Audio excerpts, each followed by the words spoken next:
lateral malleoli in the center of your palm. The cranial wave is expressed filling, so the body will open up like a book, filling, and then emptying will close, kind of almost like a full extension and flexion, almost. But it's more like a rolling in and a rolling out. Oftentimes when there's restrictions in the body, there's less movement, there's less rolling in, less filling, less emptying. So that's what we're noticing. Where is the body moving? And more importantly, where is the body not moving? So we're looking for that filling in the feet, opening and emptying. And oftentimes because of stresses, injuries, how we hold ourselves in gravity, in space, how we hold tension in our body, we'll get different expressions of filling and emptying.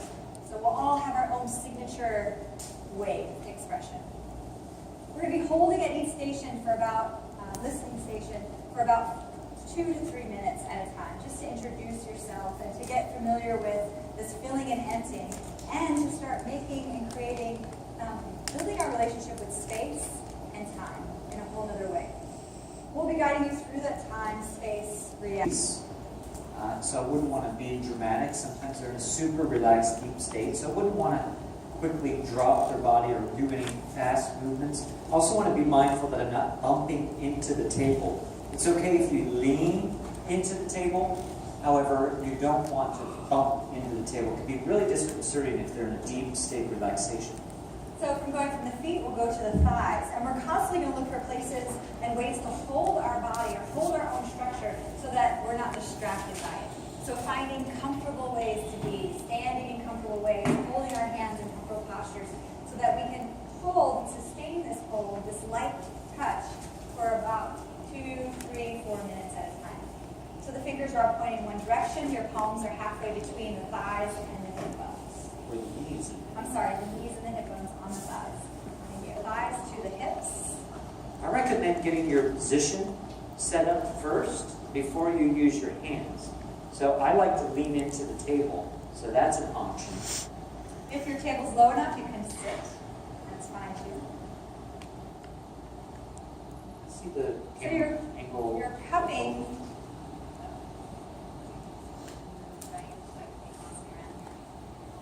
So you're cupping the ASIs in the center of your palm, wrapping the fingers around the hip bones.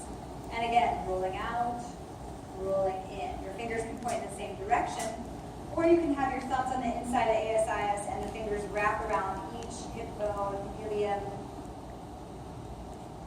whatever works better for your body. But we find that the body's twisting a little bit here in this position. So I want to avoid tension, unnecessary tension in my body by finding comfortable ways where I can rest my presence, drop into my awareness with minimal distraction.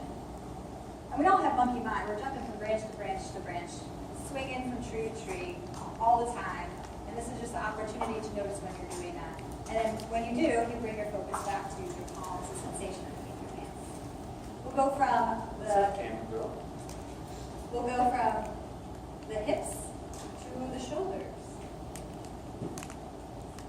All the while I'm sensing for those 4 qualities, symmetry left and right, what kind of quality, what size, what speed. You're going to rest your palms over the shoulders, and we're doing super fast forward version of this. So resting your palms, cupping over the deltoids, and this is where it can get really interesting because you have the breath circulating here, the rise and fall of the breath is happening, and at the same time you can feel the heartbeat. And at the same time, you can then kind of change the station and get to the cranial wave. So we're like constantly moving the dial of our awareness, going from 93.3 to 95.5. And we're just holding the head. I'm not doing any specific technique yet, but making contact with the filling head, the emptying head. Just ask that you don't cup over the ears. Most people don't like the sound of the ocean without it actually being a conch shell. So just rest some way in which your hands aren't covering the ears or squishing the head. You can be underneath the head if that's more comfortable for you. We just find that the weight of the head can sometimes distract you from the filling and emptying. And we have other techniques with the lifting. One reason it's helpful to use such light pressure is that it helps you to sense the wave. In fact, the deeper pressure you use, the more challenging it is to sense the really subtle wave. Especially at first, we can get really distracted by the weight of pressure. And here we have a chance to connect in with the subtle sensation of the wave so that we start to, as we progress with our practice, it becomes reliable, and then we can start to add more pressure, more intensity, more force. Full cranial technique will be CV4. And you might be familiar with, you might have done this before. If you have it, you're going to stack palm into palm, palm over palm, and then bring your thumbs together so that it's more like a volleyball hold kind of thing. The thenar eminence is where the head is going to rest on. So the thenar eminence, the meaty part of your thumb muscle, is where the head's going to rest on. The occipital protuberance will rest on the pillows of your femurs. The chin will dip down, and your wrist will be in line with the top of the ear. It's approximately where you want to be. This is a very uplifter style seat. First created by Sutherland, Bonehead Billy. To get there, we'll do like a smooth uptake. And we're just showing you the smooth uptake because we find that it's much more reliable than asking your client to move their head. So you're going to cross your thumbs at the base of the neck. And then unfurl your fingers, we will lift the back of the head with your thumbs and then unfurl your fingers to rest inside each of your hands. Woo! You're going to do that underneath the head in one swoop action. I suggest everybody try that in air.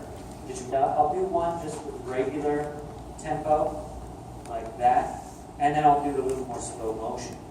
This final outcome, in general, you want the top of the ears in line with the wrists, and it also depends on how big your wrists are and how big their head and ears are.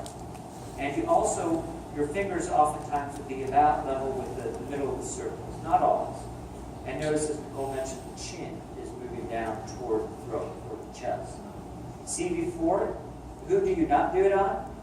Children under 9. Right, 9-year-olds or younger. And what's the time limit on a compression? 5. No more than 5 minutes. So super slow motion.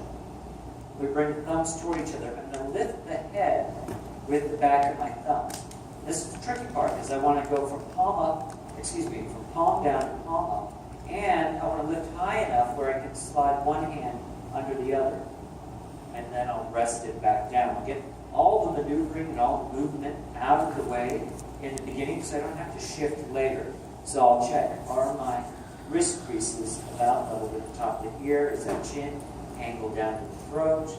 And now we can hang out. Typically the hands are really hard and the shoulders are tight and the muscles are tight that are holding the head. It's harder for the client to soften and relax. So think of the palms more toward the ceiling rather than facing one another.